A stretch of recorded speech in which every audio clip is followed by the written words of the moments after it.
મિત્રો, એક ગરીબ છોકરો એક લકવાગ્રસ્ત કરોડપતિ સ્ત્રીને કહે છે, હું તમને સાજા કરી શકું છું જો તમે મને તે ખોરાક આપી દો જે તમે કચરા પેટીમાં ફેંકો છો. મહિલાએ વ્યંગમાં એવી રીતે હસી દીધું જાણે જીવનમાં ક્યારેય હસી જ ન હોય. શું તું માને છે કે હું કોઈ ઝૂંપડપટ્ટીના બાળક પર વિશ્વાસ કરીશ? તે કરોડપતિ સ્ત્રી બોલી. ગરીબ છોકરો વિહાને નજર નહોતી ચુરાવી. 2 દિવસથી તે હવેલીની પાછળની જાળીમાં ઊભા રહીને બધું જોતો હતો. દર બપોરે તે કરોડપતિ સ્ત્રી નિર્મલા 4 સફેદ અને 2 લીલી ગોળી ખાતી હતી અને પછી આખી પ્લેટનો ખોરાક કચરા પેટીમાં ફેંકી દેતી હતી. તે ખોરાક જે વિહાન અને તેની દાદી માલતી માટે 1 અઠવાડિયાનું રાશન હતું. આજે તેણે નક્કી કર્યું હતું કે તે ફક્ત ભૂખ જ નહીં પણ કોઈની તકલીફ પણ સમજશે. હું મજાક નથી કરી રહ્યો, વિહાને કહ્યું. હું તમને ખરેખર સાજા કરી દઈશ. નિર્મલાનું હાસ્ય ફરી ગુંજ્યું, પણ તે હાસ્યમાં હવે સહેજ ખચકાટ હતો. સાંભળ છોકરા, નિર્મલાએ વ્યંગથી કહ્યું. મેં 9 વર્ષમાં દુનિયાના સૌથી મોટા ડૉક્ટરો પર કરોડો ખર્ચ્યા છે. તારા જેવાને શું લાગે છે તું તે કરી શકીશ જે ન્યુરોસર્જન પણ ન કરી શક્યા?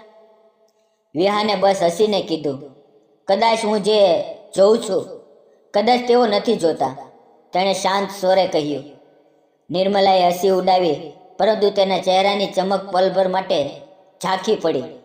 વિહાને ધીમેથી કહ્યું, તમે રોજ 3 વાગ્યે ગોળીઓ લો છો, તેમ છતાં તમારા પગ ઠંડા રહે છે. નિર્મલા ચોંકી ગઈ. તને આ કેવી રીતે ખબર? વિહાન બોલ્યો. કારણ કે મારી દાદી પણ આ જ લક્ષણોમાંથી પસાર થયા હતા. તમારો ઈલાજ બહાર નહીં, અંદર ક્યાંક અટક્યો છે. નિર્મલાએ દરવાજો બંધ કરી દીધો, પરંતુ વિહાનની આંખોમાં તેણે કંઈક જોયું. તેમાં ડર નહોતો, ન દયા, તે વિશ્વાસ હતો, અને તે વિશ્વાસે તેને બેચેન કરી દીધી. 3 દિવસ વીતી ચૂક્યા હતા, પરંતુ નિર્મલાનું મન શાંત ન થયું. તેણે અરીસામાં પોતાને જોઈ. તે જ ચહેરો, તે જ દર્દ. તે છોકરો કોણ હતો? તેને મારી દવાઓ વિશે કેવી રીતે ખબર પડી હતી? તેણીએ તેના સહાયક મોહનને બોલાવ્યો. તે છોકરા વિશે માહિતી મેળવો. થોડા કલાક પછી રિપોર્ટ તેના હાથમાં હતો. વિહાન ઝૂંપડપટ્ટી વિસ્તાર કનેરી ગાર્ડનમાં તેની દાદી માલતી સાથે રહે છે. પિતા અજ્ઞાત અને માતાનું અવસાન જ્યારે તે નાનો હતો ત્યારે થયું હતું. તે ખાનગી શાળામાં શિષ્યવૃત્તિ પર ભણે છે, વિજ્ઞાનનો વિદ્યાર્થી છે. નિર્મલાએ રિપોર્ટ ફેરવતા કહ્યું, એક ગરીબ જે સહાનુભૂતિ કમાવીને ચમત્કાર વેચવા માંગે છે. પરંતુ છેલ્લી લીટી પર તેની નજર થંભી ગઈ. વિહાનની દાદી સ્થાનિક લોકોની જડીબુટ્ટી ચિકિત્સા માટે પ્રખ્યાત હતા. તેનું હૃદય જોરથી ધડકવા લાગ્યું. તે રાત તેણે ઊંઘ વગર વિતાવી. બીજી બાજુ વિહાન તેની દાદી સાથે નાના રૂમમાં ચૂલા પાસે બેઠો હતો. તું ફરી તે અમીર સ્ત્રીના ઘરે ગયો હતો? દાદીએ પૂછ્યું. હા દાદી, વિહાને હસતા હસતા કહ્યું. તે બીમાર છે પણ માનતી નથી. માલતીએ ઠંડો શ્વાસ લીધો. ક્યારેક બીમારી શરીરની નહીં, અહંકારની હોય છે. બેટા, વિહાને ધીમેથી કહ્યું, જો તે મારા પર વિશ્વાસ કરે તો હું તેમનો ઈલાજ કરી શકું છું. દાદીએ તેની આંખોમાં જોયું અને કહ્યું, ઠીક છે, તું તે જ કર જે તને યોગ્ય લાગે. બસ આશા ન છોડતો. વિહાને નક્કી કરી લીધું તે ફરી જશે, પણ આ વખતે કોઈ સોદા માટે નહીં, પરંતુ કોઈ સત્ય માટે. આગલી સવારે નિર્મલાએ જ્યારે દરવાજો ખોલ્યો તો તે એ જ ચહેરો જોઈને ચોંકી ગઈ. વિહાન હાથમાં નાનું બોક્સ લઈને ઊભો હતો. ફરી આવી ગયો? તેણે તિરસ્કારથી કહ્યું. હા, વિહાને સહજતાથી કહ્યું. આ વખતે કંઈક વેચવા નહીં, ફક્ત બતાવવા આવ્યો છું. તેણે ડબ્બો ખોલ્યો. અંદર સૂકા પાંદડાઓની સુગંધ હતી. આ ફક્ત દવા નથી, આ રાહત છે. વિહાને કહ્યું, જ્યારે મારી દાદીને લકવો થયો હતો ત્યારે તેમણે આનો જ ઉપયોગ કર્યો હતો.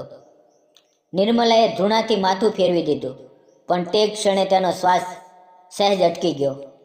રૂમમાં એક પરિચિત સુગંધ હતી, જે તેણે વર્ષો પહેલાં તેની માતાના ઘરમાં અનુભવી હતી.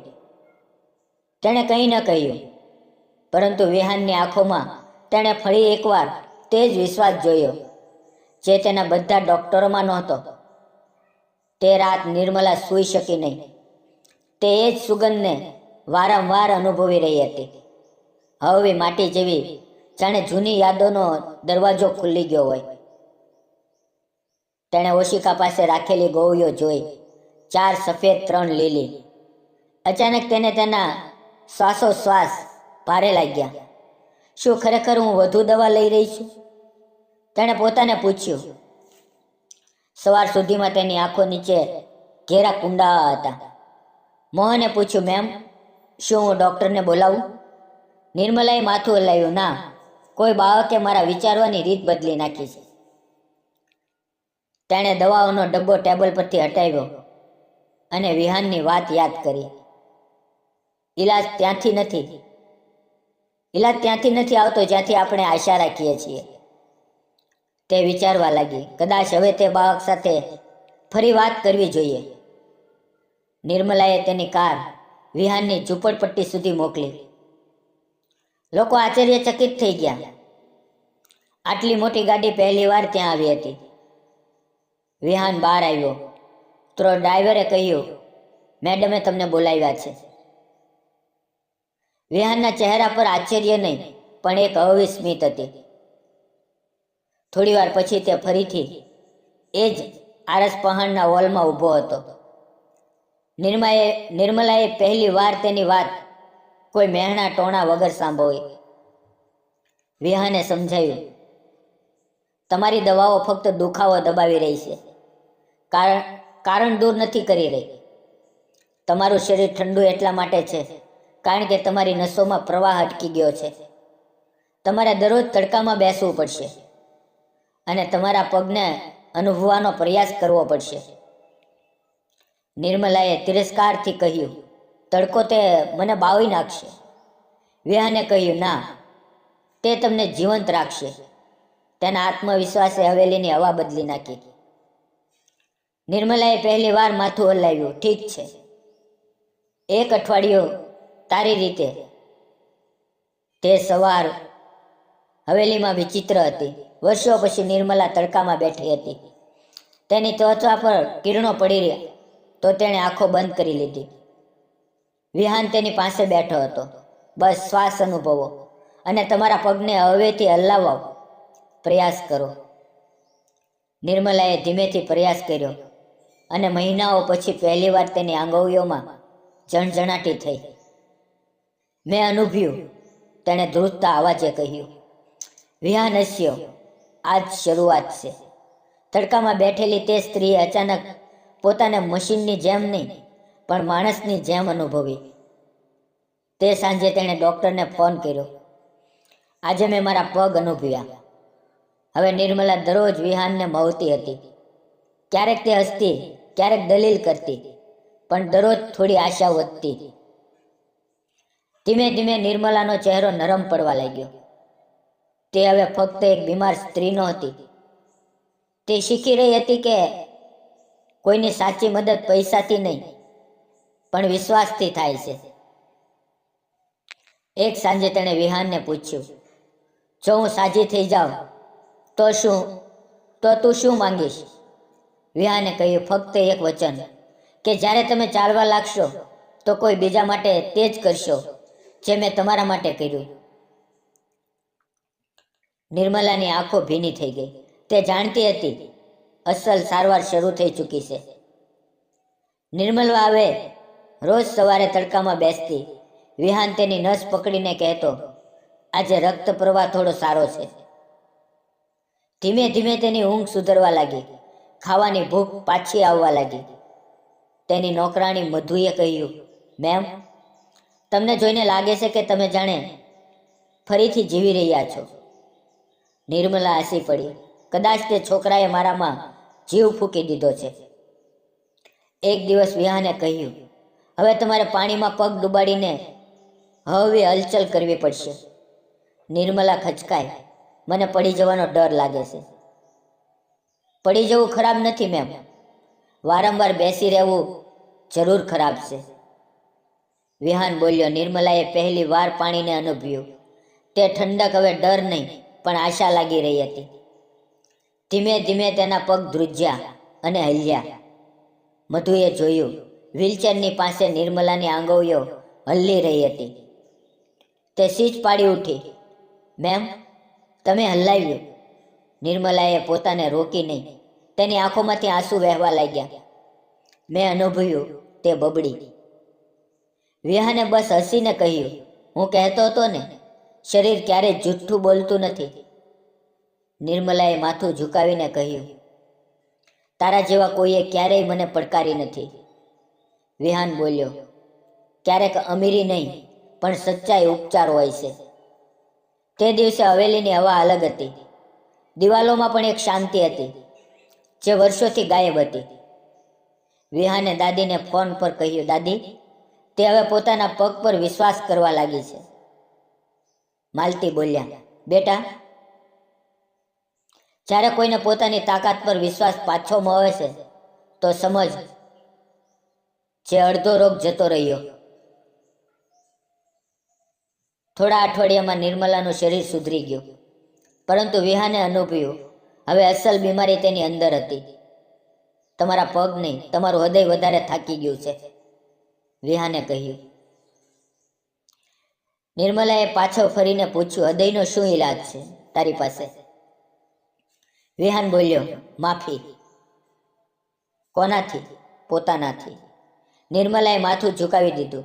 તે વર્ષોથી પોતાના ભૂતકાળથી ભાગી રહી હતી, પોતાના તે નિર્ણયથી જેના કારણે કોઈ પ્રિય વ્યક્તિને ગુમાવી દીધી હતી.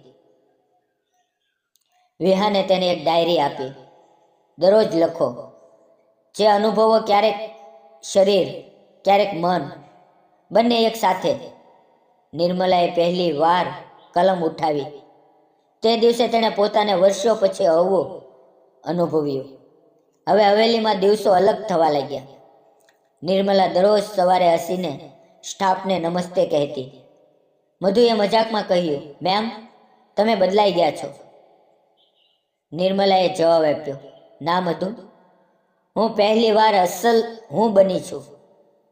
વિહાન તેને શીખવી રહ્યો હતો કે કેવી રીતે શરીર અને મનનો સંબંધ કોઈના પણ દવા કરતાં ઊંડો હોય છે.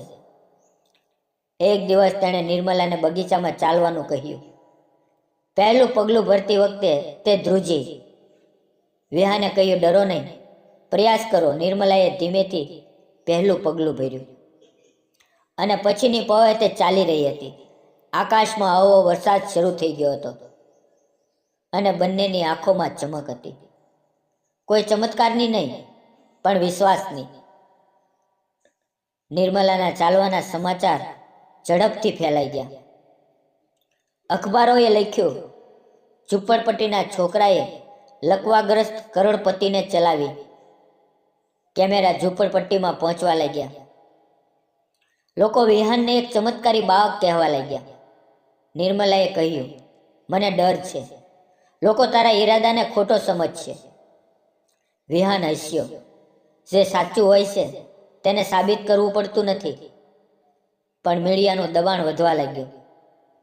કેટલાક લોકો બોલ્યા, આ પબ્લિસિટી સ્ટન્ટ છે. વિહાને બસ એક જ વાત કહી, જો મદદ બતાવવા માટે નહીં, અનુભવવા માટે થતી હોત તો દુનિયા વધારે દયાળુ હોત. નિર્મલાએ અનુભવ્યું, આ છોકરો ફક્ત ઈલાજ નથી કરી રહ્યો, તે માનવતાનો પાઠ ભણાવી રહ્યો છે. શહેરના કેટલાક ડોક્ટરો નારાજ થઈ ગયા.